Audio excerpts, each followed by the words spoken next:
Hello বন্ধুরা, welcome back to my channel Ambika's ব্লগে সবাইকে স্বাগত। তো আজকে আমি তোমাদের সঙ্গে শেয়ার করতে চলেছি আমার গপুর জন্মদিনের দিন কি কি করলাম তা পুরোটা তোমাদের সঙ্গে শেয়ার করব।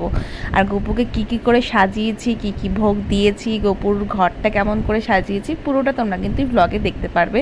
আর পুরো ব্লগটা কেমন লাগলো অবশ্যই কিন্তু জানাবে। তো প্রথমেই আমি এখানে সমস্ত বেলুন ফুলিয়ে নিয়েছিলাম, প্রথম কাজ ছিল ঘর সাজানোর জন্য।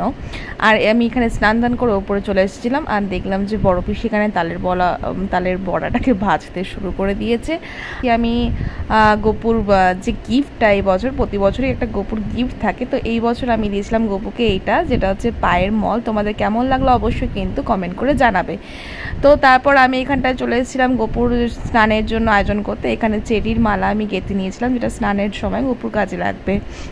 তারপরে এখানে রেডি করে নিচ্ছিলাম গপুর যে জায়গাটায় বসাবো সেই জায়গাটা। তো তার আগে আমি মেন কাজ করবো হচ্ছে গপুকে প্রতি বছর তো ভালো করে ওর জন্মদিনের দিনটা বেশ সুন্দর করে সাজানো হয়, তো তার আগে সবসময় হয়তো ওর বডি ম্যাসাজটা দেওয়া হয় না, হয়তো 2-3 মাস পর পর হয়তো ওকে পরিষ্কার করা হয়। তো জন্মদিনের দিন তো এটা স্পেশালভাবে করা হবেই।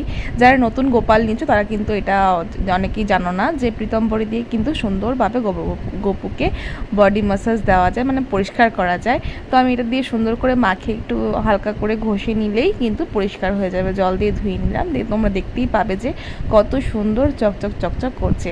আর গপুর অঙ্গরাগ আমি আগের বছর করেছিলাম, সেগুলো এখনো পর্যন্ত ছিল, তা আর হালকা টাচ আপ আমি দিয়েছিলাম। তো এখানে মাও চলে এসেছিলো ওপরে সমস্ত কাজবাজ সেরে নিচে রান্নাবান্না করে। তো এখানে পিসি দেখলাম লুচি ভাজছিল, মা বেলে দিচ্ছিল, আর এখানে মা একটু বাসন টাসনও মেজেও নিচ্ছিল আস্তে আস্তে সমস্ত কাজ শেষ করে।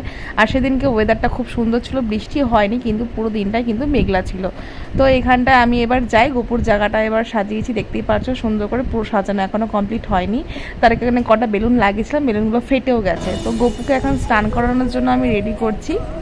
প্রথমে এখানে আমি ধূপ প্রদীপগুলো জ্বালিয়ে নিলাম।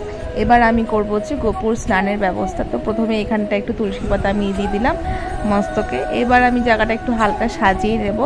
আর ওখানটায় যা যা আমার লাগবে স্নান করানোর জন্য সমস্ত কিছুটা আমি রেডি করে নিয়েছি থালার মধ্যে, যাতে একবারে পরপর করে সুন্দরভাবে দিতে পারি। তো এবার চলো গপুকে স্নান করা, এবার তোমরা দেখতে থাকো। তো প্রথমে আমি দিয়ে দিয়েছিলাম গপুকে হচ্ছে ঘিটা দিয়ে সুন্দর করে গপুকে মাখিয়ে নিয়েছি। তো তারপরে আস্তে আস্তে একটা করে জিনিস দিচ্ছিলাম আর গঙ্গার জল দিয়ে গপুকে স্নান করে নিচ্ছিলাম। তো তোমরা তো অনেকেই জানো যে, যারা জানো যে গপুকে স্নান করা থাকলে কি লাগে। তো প্রথমে আমি ঘি আর মধু দিয়ে সুন্দর করে মাখিয়ে নিয়ে বারবার করে সুন্দর করে জল দিয়ে ধুয়ে নিচ্ছিলাম। আর গপুকে স্নানের জন্য কিন্তু তোমরা এরকম জল শঙ্খ ইউজ করবে তাকে স্নান করানোর জন্য। তারপরে আমি দিয়ে দিয়েছিলাম হচ্ছে দই দিয়ে মাখিয়ে আবার সুন্দর করে স্নান করে নিলাম। তারপরে দিয়ে দিয়েছিলাম হচ্ছে আমি চন্দন আর হচ্ছে ডাবের জল, এটা দিয়েছিলাম ডাবের জলটা দিয়ে সুন্দর করে দিলাম। তারপরে দিয়ে দিয়েছিলাম চন্দন, তারপরে দিয়ে দিলাম হচ্ছে অগরু দিয়েও সুন্দর করে স্নান করিয়ে দিলাম। তারপরে দিয়ে দিলাম পুষ্প বৃষ্টি, যেটা হচ্ছে পুষ্প স্নান, এটাও কিন্তু গপুকে করিয়েছি আমি, আর এটা করাইও। তো তোমাদের কেমন লাগলো, আর যারা জানো না এইভাবে যে স্নান করাতে হয় তা তোমরাও দেখে নিয়ে কিন্তু করতে পারো।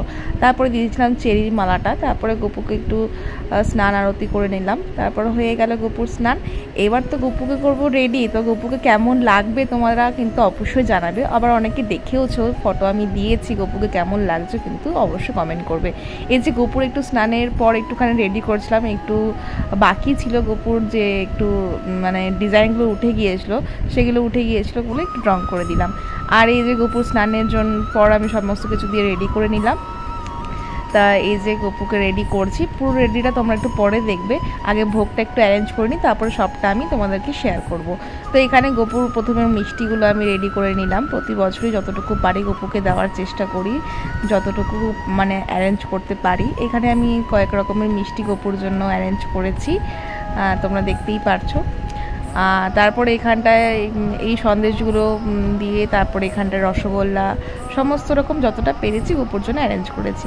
তারপরে এখানটায় তো ফল আমি কিছুটা বানিয়ে নিলাম। তারপর আমি এবার দেখাচ্ছি তোমাদের পুরো লুকটা কেমন হয়েছে। তো আমার প্রায় অনেকক্ষণই সময় লাগে জানো তো এগুলো করতে। তো এই হচ্ছে আমার রেডি লুক।